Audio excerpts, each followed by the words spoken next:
Hey YouTube, it's Kristen. You're watching Chatterbox Budgets. Thank you so much for joining me for a video today. It is Saturday, November 27th, 2021. It's about 7:30 p.m. here in Salt Lake City, Utah. And we are going to be going over my monthly spending plan for December. I am an hourly employee who's paid bi-weekly. However, as of October of this year, I am budgeting monthly. And I am a month ahead on my expenses. So the hours that I worked in November are paying for my expenses for December, and then what I work in December will cover January and so forth. So let's zoom you in a little bit. So my spending plan is separated into three separate categories. There's scheduled expenses, which would be things like my bills. Unscheduled expenses, which is things like gas, groceries, household supplies, things like that. They're things that I know I have to pay for, but I don't know when they're actually going to be paid. And then irregular expenses, which would be my version of the sinking funds. I call them freedom funds. And that would be items like my car, auto care, entertainment, giving, pet care, things like that. We'll go over those in detail in a second. But I call them irregular expenses because I know they're going to happen, but I don't know when, and they don't happen monthly. It's usually once or twice a year or something like that. So, and then I also have a section for earnings, but we'll talk about that one in a little while. So under scheduled expenses, we've got auto insurance for $55, cell phone for $68, internet for $96, utilities for $158, which includes electricity, natural gas, water, sewer, trash, and pest control. Annual fees is $56. Memberships are $41. Subscriptions are $109.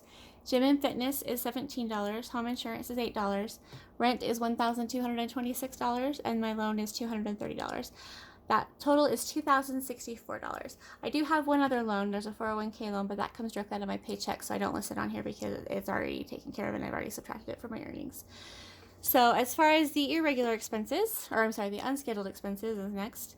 We've got gas and fuel, I'm budgeting $60. Groceries and food, it's $300. Household is $60. Personal stuff is $60. Pet stuff is $200. And miscellaneous is $20. So the total for unscheduled expenses is $700.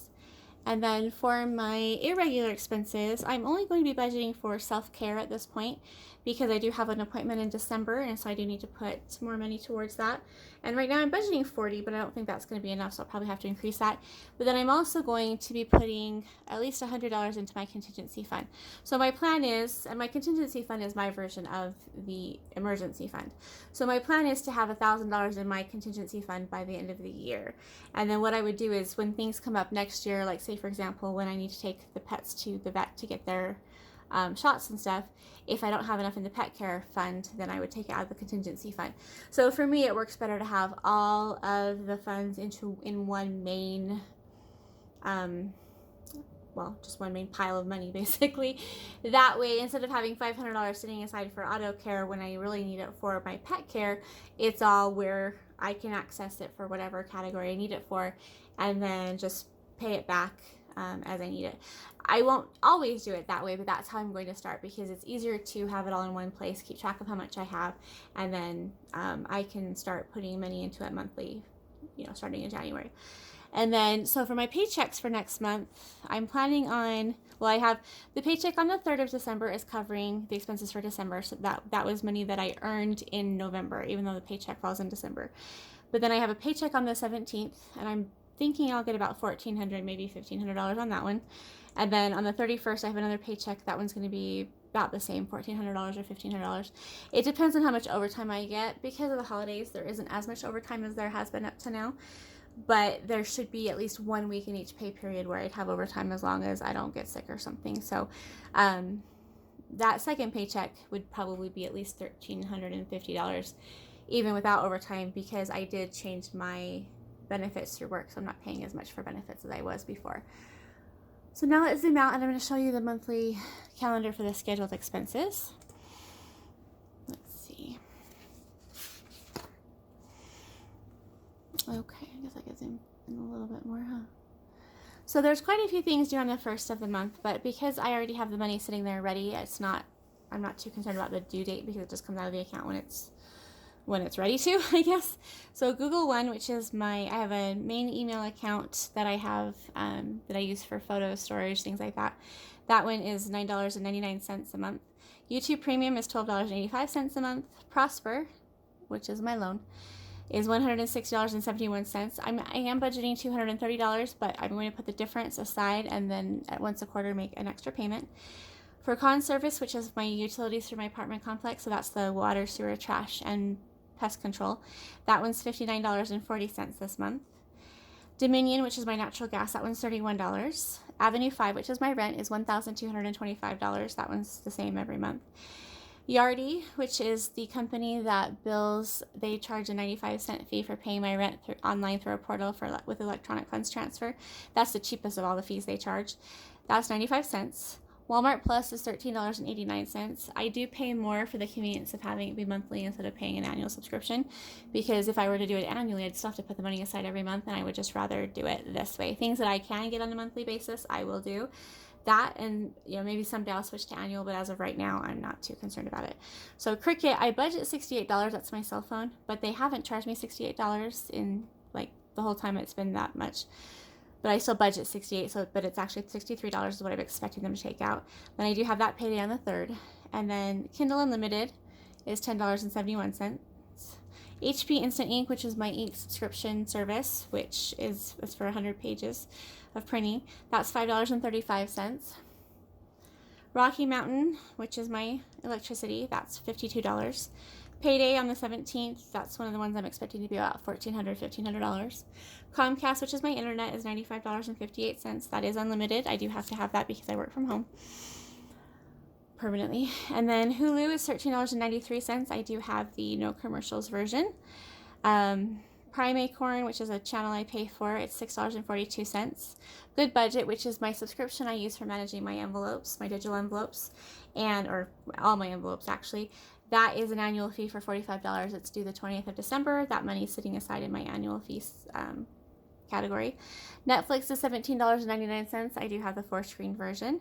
Amazon Prime, which is my Prime membership, again, I pay monthly for the convenience of having it paid monthly instead of trying to pay it annually. That one's $13.93. Audible is $16.03. I have the premium, I believe. I get one free credit for a free book each month. Google One, that's for a different email account that I use. That one's $2.99. Bossa Fitness, which is my gym membership, that's $16.09. Prime BritBox, which is another channel I pay for, that's $7.50. State Farm for my auto insurance is $54.36. And then State Farm for my home insurance is $7.25. And then I have another paycheck on the 31st. So there should be about $3,000, $2,800 to $3,000 to carry over into January. So a lot of people who budget bi-weekly would consider this their golden month because there are 3 paychecks. However, I don't consider that paycheck on the 3rd to be for December. I consider the paycheck on the 3rd to be for December, but so is the paycheck back in November, the last one in November, which was on the 19th. So I hope that's going to be a little more lined up with how I actually am doing things. I will have a weekly check-in here in a few days. I'm doing it the way that I budget. I have 4 weeks a month regardless of how many days there are in the month. So it goes the 1st to the 7th, the 8th through the 14th, the 15th to the 21st, and then the 22nd to the last day of the month. So it may be more days in the month, days in the week at the end of the month, but it's still only 4 weeks, which just works a lot better for me. And then I give myself all of the funds at the beginning of the month. And so then I just have to make sure that I don't spend the full $300 for food at the beginning of the month, which isn't an issue. I do grocery delivery through Walmart, and so it's not a problem for me because I can restrict myself on what I'm buying and just get what I need. I also do have a stockpile of a lot of different things like personal items like deodorant, toothpaste, things like that, and then also like household items like toilet paper, laundry soap, stuff like that. So I am hoping to stock up again in January, but I shouldn't need anything until then except for things like my over-the-counter asthma medication, my prescription that I get filled every 90 days, and then I have another one that's filled every month, but there's no copay for that one. So alright, I hope that will be everything for this video. I will be doing a budget video or a review video for one of my budgets from a couple years ago, and probably one from earlier in this year in a couple of days. I just think it'd be fun to show you where I was compared to where I am now, because the budget right now seems to me a little bit more it's simplified, because really everything is, all my bills are on auto pay except for my rent. Everything's pretty much straightforward. Cars paid off, you know, everything like that. So I want to show something that's from before so I can show you what things were like for me, even just in like July. But I'll probably do May because I was using the budget by paycheck workbook by the budget mom, and I didn't fill it out excuse me, in July. So the last one I think I filled out was in May, so we'll use that one. And then I have an Erin Condren Deluxe Planner that I was using a couple of years ago that has a budget in there that I think would be fun to share. I wish I could find budgets from 20 years ago, but I don't think I still have those. Anyway, you guys are awesome. I do appreciate you. I hope everybody's having a great weekend. I guess by the time you see this, it could be a different time of the year or even a different year. But I do appreciate you watching, and I hope you have a great moment wherever you are. Take care.